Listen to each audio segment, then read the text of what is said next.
Assalamualaikum warahmatullahi wabarakatuh. Selamat pagi dan salam sejahtera untuk kita semua.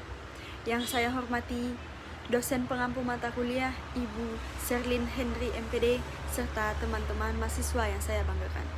Puji syukur marilah kita panjatkan kehadirat Allah Subhanahu wa taala karena atas rahmat dan karunia-Nya kita masih diberi kesempatan untuk berkumpul di tempat ini dalam keadaan sehat. Hadirin yang saya hormati, pada kesempatan kali ini, izinkan saya menyampaikan pidato dengan judul Stop Bullying, Saatnya Kita Menjadi Generasi yang Menghargai Sesama. Teman-teman sekalian, bullying atau perundungan bukanlah hal baru yang di lingkungan kita.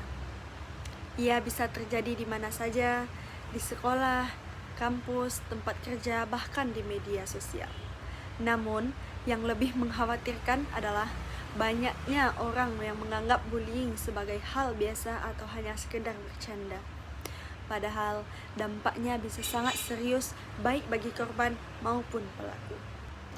Bullying tidak hanya berbentuk kekerasan fisik seperti memukul atau menendang, tetapi juga kekerasan verbal seperti menghina, mengejek, mempermalukan atau menyebarkan fitnah.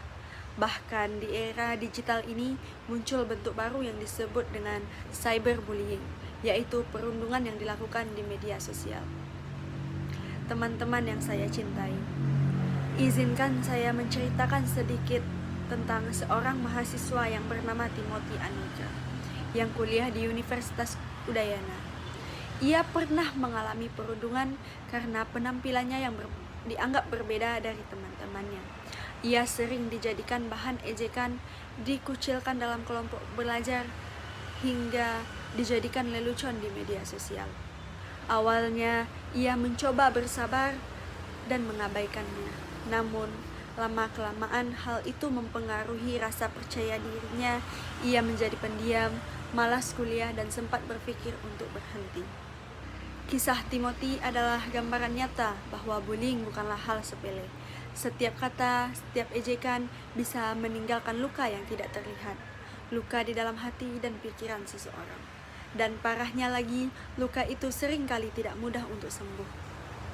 Hadirin yang saya hormati, sebagai mahasiswa, kita adalah generasi terdidik yang seharusnya menjadi contoh dalam bersikap. Kita perlu membangun lingkungan kampus yang aman, nyaman, dan saling menghargai. Hentikan sikap merendahkan orang lain hanya karena mereka berbeda, baik dalam penampilan, latar belakang, kemampuan, maupun pandangan. Kita juga harus berani menjadi bagian dari solusi. Jika melihat teman yang dirundung, jangan diam. Berikan dukungan, laporkan kepada pihak berwenang, dan bantu korban merasa tidak sendirian. Karena diam berarti kita ikut membiarkan perundungan itu terjadi. Teman-teman sekalian, ingatlah bahwa setiap manusia berhak dihormati dan diperlakukan dengan baik. Tidak ada satupun alasan yang membenarkan kita untuk menyakiti orang lain, baik dengan tindakan maupun ucapan. Bullying tidak menunjukkan kekuatan, tetapi justru kelemahan. Karena orang yang kuat bukan yang berani merendahkan, melainkan yang mampu mengangkat dan menghargai sesamanya. Sebagai penutup, marilah kita bersama-sama menciptakan lingkungan kampus yang bebas dari bullying. Mulailah dari diri sendiri dengan berhenti mengejek, menghina, atau membeda-bedakan orang lain. Jadilah generasi yang berempati, yang membawa perubahan positif, dan yang berani menolak segala bentuk kekerasan. Stop bullying, karena satu kata, satu tindakan bisa menyelamatkan harga diri dan masa depan seseorang. Demikianlah pidato yang dapat saya sampaikan. Wassalamualaikum warahmatullahi wabarakatuh.